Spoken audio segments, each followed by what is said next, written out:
Mheshimiwa Ayub. Mheshimiwa Seif.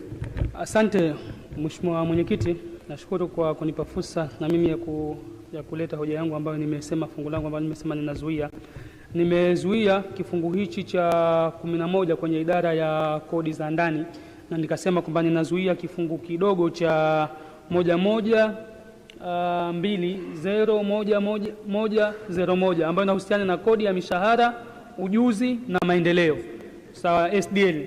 Katika mwaka uliopita, kwenye mwaka huu inaonesha kwamba tutakushanya shilingi bilioni 33, lakini kwenye projection ya mwaka unaokuja fedha hizi zinaonekana kushuka kikawaida, na mwaka uliopita pia hazionekani.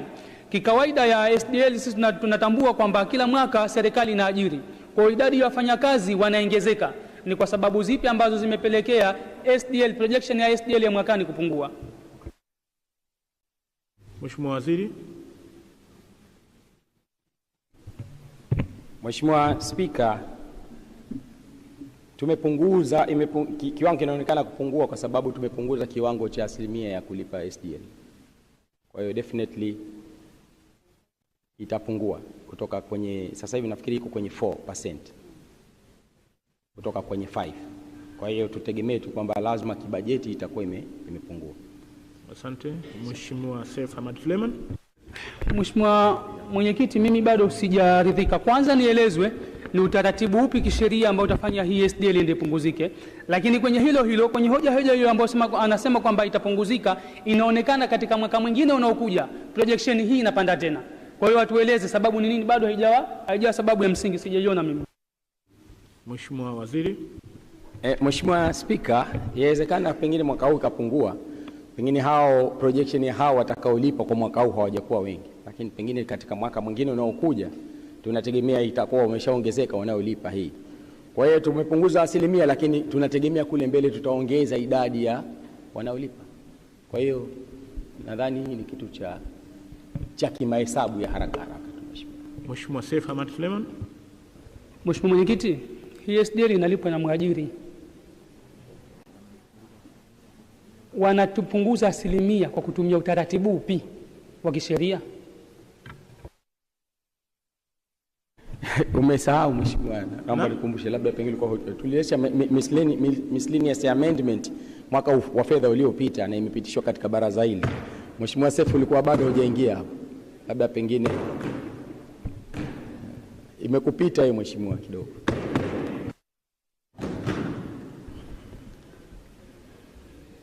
Mheshimiwa, tunaendelea. Mheshimiwa, mimi sijaridhika, bado sijaridhika. Sawa, nampa Mheshimiwa Waziri wa Nchi, Ofisi ya Rais, Ikulu. Mheshimiwa, nakushukuru. Mheshimiwa, inawezekana akawa hajaridhika, lakini aliuliza utaratibu wa kisheria uliotumika. Utaratibu ni kwamba kabla ya kuleta hapa bajeti tunafanya consultations. Kwa hiyo katika consultation ambayo tulikuwa tumefanya pamoja na jukwaa la wafanyabiashara, waliomba kwa serikali kupunguziwa hii kodi. Tukapunguza kutoka 5% tukaenda katika 4%. Licha ya hivyo tukaleta hapa miscellaneous amendments zikafanyika. Kwa hiyo utaratibu huo wa kisheria baada ya consultation zote serikalini tulileta hapa na baraza hili ndio ambalo limepitisha. Kwa hiyo huo utaratibu uko katika hiyo sheria. Basi. Asante. Mheshimiwa Jaku Hashim Ayub. Mheshimiwa, Mheshimiwa Waziri sahau alaji kwenye sheria ya msajili ya hazina namba 6 2021 taarifa za utekelezaji. Mheshimiwa, haya mapato wewe hukutia nia kuyazuia, naona unayahoji. Naomba tuendelee Mheshimiwa. Tunaendelea. Kifungu cha 11 idara ya kodi za ndani ina jumla ya Tanzania shilingi bilioni 597 milioni 698 laki 894,000. Kifungu hicho kinakubaliwa. Kifungu cha 12 mamlaka Mheshimiwa Seif Hamad Suleiman. Mheshimiwa, nipo tena na hoja yangu pia hapa ipo kwenye kifungu kidogo cha 11451102 ambayo inahusiana na usajili wa vyombo vya moto. Mheshimiwa Mwenyekiti, hapa inaonyesha kwamba kwenye mwaka huu ambao unaishia tumekushanya shilingi bilioni 5, lakini fedha ambazo sasa hapa zinakwenda kuombwa kwa usajili wa vyombo hivi vya moto kwa mwaka huu 2026-27 inaombwa bilioni 4, lakini mwaka unaokuja projection yake ni bilioni 10. Kwa hiyo atueleze Mheshimiwa Waziri. Mheshimiwa, narudia tena kwa Mheshimiwa Seif. Kila tunapofanya hizi hesabu tunaangalia na logic. Magari yanaongezeka na kwa hiyo tunafanya projection. Hata kama uko katika household, basi unaangalia vile vile mahitaji yako ya matumizi ya kawaida ya ndani ya nyumba yako, unayapanga kulingana na mahitaji halisi unayohitaji na familia. Kwa hiyo hii kama serikali tunaangalia idadi, tuna project magari mangapi yataingia katika muda fulani. Kwa hiyo there's no magic here, ni ku work out na watu wanaoenda kusajili na tunaangalia trend yao. Kwa hiyo tunapofanya trend assessment tunaona hii kwamba hapa itakuwa hivi. Sasa ukitaka exactly kwamba lazima iwe correct 100%, nadhani hakuna mwanadamu ambaye ameumbwa mpaka sasa hivi mwenye uwezo. Mheshimiwa Seif Hamad Suleiman.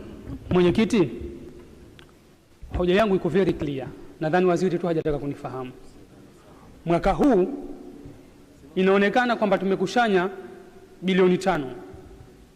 Mwakani, yani mwaka huu ambao tunaombewa imepungua, inakuja bilioni 4. Mwaka unaofuata inakwenda bilioni 10.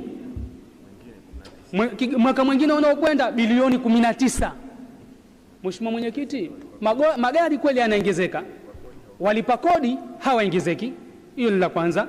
Lakini la pili, kama mtakumbuka kwenye mwaka huu tulipiga kelele kuhusiana na usajili mpya wa namba namba hizi za magari. Maana yake tunakusudia kwamba kama ni projection mwaka huu ndio kulikuwa na projection kubwa kuliko ni mwaka unaokuja. Kwa atueleze sababu ambazo zinapelekea gharama hizi kwenda mapato haya kwenda kupanda mara 2 au mara 3 ni nini? Mheshimiwa Waziri. Mheshimiwa, labda nimwambie Mheshimiwa Seif, nirudie tena kumwambia. Kihistoria hatujawahi kufika siku tukawa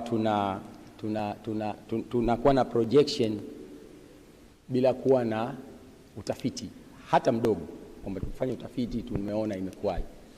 Kweli mwaka huu tulifanya bulk ile registration, ndio maana kidogo akaiona iko kubwa. Probably pengine mwakani haitakuwa moja kwa moja bulk kama ilivyokuja kwa pamoja safari hii. Hiyo ni wazi. Sasa tunapofanya hizi hesabu hatutaki tukosee sana. Kwa hiyo naomba aridhike kwenye hili kwamba ilifanywa utafiti.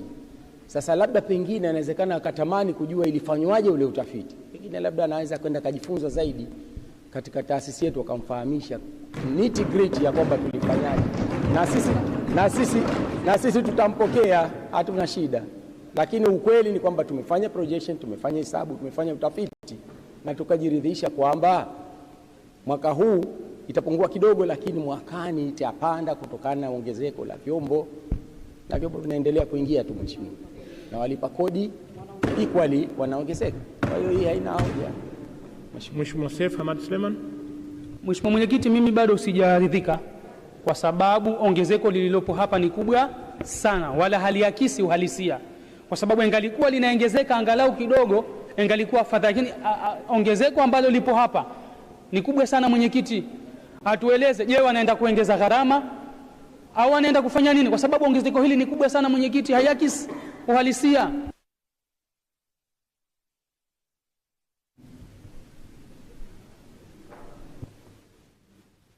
Tukipigie kura. Naomba kwa majibu hapo. Haya. Kwa sababu kisha nimesema tukipigie kwa sababu ni mara ya 3 sitomruhusu tena. Mheshimiwa Waziri, karibu. Sasa Mheshimiwa, ongezeko la mwaka huu limekuwa kubwa kwa mujibu wa tathmini na tafiti tuliyofanya. Naona Mheshimiwa Seif ana insist kwamba ni kubwa mno. Inawezekana kuna utafiti amefanya. Yawezekana. Ndio maana nikasema katika capacity yetu, katika level yetu, utafiti tuliofanya tunaiona hiyo 10 billion ni sahihi.